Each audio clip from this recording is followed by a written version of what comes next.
Hello and welcome to On Point. My name is Katherine Opitz. Today we will be talking about how the California budget cuts impact CSUN.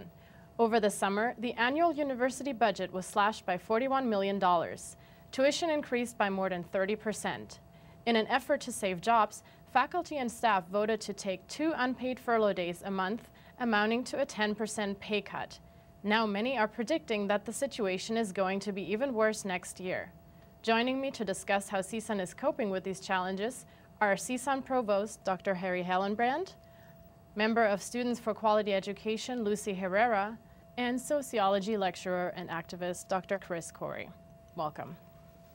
So I want to start by talking about how CSUN is trying to fill that $41 million budget deficit. Can you talk about that, Harry? Sure, a couple things. First, it is pretty clear a few years ago that we were headed for a disaster in the state. So we set aside about $7 to $8 million in academic affairs alone to deal with this. So a lot of it, at least half of the problem we anticipated. And the other half of it comes from unfortunately being forced to reduce employment and cancel sections and let people go. And the last part of it is the furloughs, which provide us with one-time money to deal with the problem for this year, but it's been a innovating process to go through. Can you describe what furloughs are exactly? Well, what happens with the furlough is the furloughs in the CSU cover $275 million. And what that means is the state has taken $275 million permanently from us.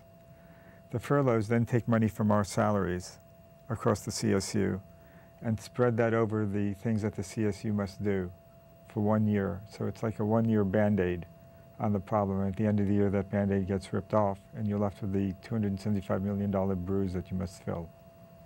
I understand the CSU is also cutting enrollment. So how does that make sense that we allow fewer students into the system? Wouldn't more students bring more money?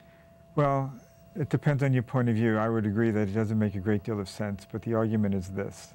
We went down 6% in enrollment this year because the chancellor believes that we were underfunded for our enrollment. So that decision was made independent of the budget cuts. That is made before the budget cuts began. So 6% of the enrollment reduction was self-willed. And then on top of that, we got these other budget cuts that amounted to, as you said, $41 million for at least this year. So you had 2 trains that were operating on independent tracks that ended up colliding sometime about midsummer. Now, can you give me an idea of who's hurting most from these budget cuts? Is it more students, faculty? Is everybody equally hurting from this? I think everybody has their own story of pain on this. I think the students primarily are the ones who are going to be hurt most because they're being denied access and they have less availability to classes generally. I'd say secondly, you probably have the lecturers who are losing work. We've lost about 115 lecturers so far due to this piece. And then thirdly, everyone else, because of the furloughs, has to do 100% of their work on 80% of the time because the furlough has compressed the amount of time that we work during the week. Now, you mentioned that we're denying access to a group of students because we don't have that many spots anymore. Is it a certain group of students? Is it? Very good question. We spent a lot of time thinking about that, and we tried to design a way to spread the pain equally across as many different groups as possible so that we wouldn't take it all out on one group of people. Some of the campuses decided to severely limit freshman enrollment, but that meant that you were taking out the whole pain on the students who were not yet here, and we decided not to do that piece. What are we doing at CSUN? Doing a couple things. We decreased freshman enrollment a little bit. We decreased the transfer population to the campus. We enforced the rules on continuation, meaning that for students who were in poor academic standing, we let them go faster than we would have before. We imposed stricter rules on financial aid continuation. So we try to hit as many different populations as possible, and we are doing our best to encourage people to graduate once they accumulate 120 units. So, Lucy, with your group, Students for Quality Education, what is your biggest concern for students?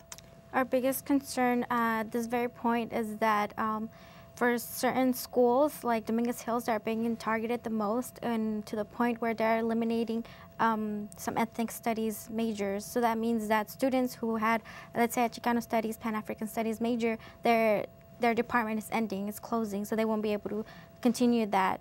And so it's really terrifying to see this occurring at Dominguez Hills, and that it may occur here at CSUN or other schools.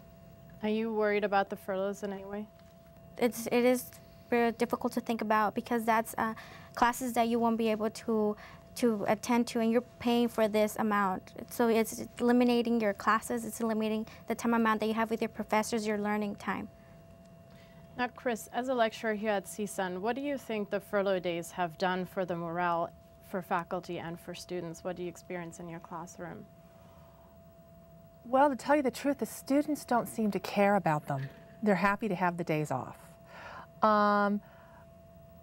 The lecturers have very little to say about the furlough days. I think that they're just panicked about losing their jobs and their health care, and they're very distraught, because all the lecturers I know love their jobs, and they're very committed to teaching. It's very heartbreaking. Now, I want to show you a couple of clips, because you said some students don't really care. I went around campus and interviewed a group of students just to see what they have to say about the furlough days, and we're going to take a look at that right now. I think it's a ripoff, you know, because it's like totally opposite of economics. They're making us pay more so we can get less service. I think it's incredibly unfair, because students should not be paying more to spend less time in school. It doesn't really bother me that much. I mean, it's only a couple of days every now and then, and usually the instructor gives us a good assignment to do. Usually it's studying. I've had instructors that have picked a furlough day the day before a test, and he gives us a practice test to do, and then posts up the answer key. I really like the furlough days because it's a day where I can just relax, and I know it's kind of puts us behind, but I really appreciate the day off. Like, I don't have to miss class. If I'm paying for a semester, I should be able to get all my classes, you know, not to have a day where I'm not able to come to school because of, you know, teachers' pay, or, you know, because they have to have a pay cut. I don't feel the furlough days are right. The teachers should be getting their money. That's what they're here to teach and mold us. We need the teachers to want to be here, and if we don't give them the money, then they won't come. I kind of think I need to go to class as much as possible since I'm paying this much money, and I don't really mind going to class that much, so even though I like the day off, I don't think it's a good idea. So, Lucy, what is SQU doing to inform students about what's going on here on campus? We've previously, one of the main tactics that we use is that we go around and doing class presentations. I know a lot of times students, sometimes because of the tuition increase, they go and pick up another job just to pay for the amount that they don't have. So that's the only way that we find that we could come and speak to students. So we do a lot of class presentations. We've also hold different actions around campus where we have open forum where students could just come up to the mic and are allowed to express their concerns or what they need answers to their questions. And at the beginning of the semester, we did a student complaint form where they were able to fill what classes they weren't able to get. And that's one of the main resources that we have so that students can get their questions answered. Do you just go into classes, do you just knock on the door, or do you speak to the teacher first? We usually speak to professors who are part of CFA, or that just really, they speak about the budget cuts and how they want their students to be informed. So as Students for Quality Education, we're able to give them the student perspective.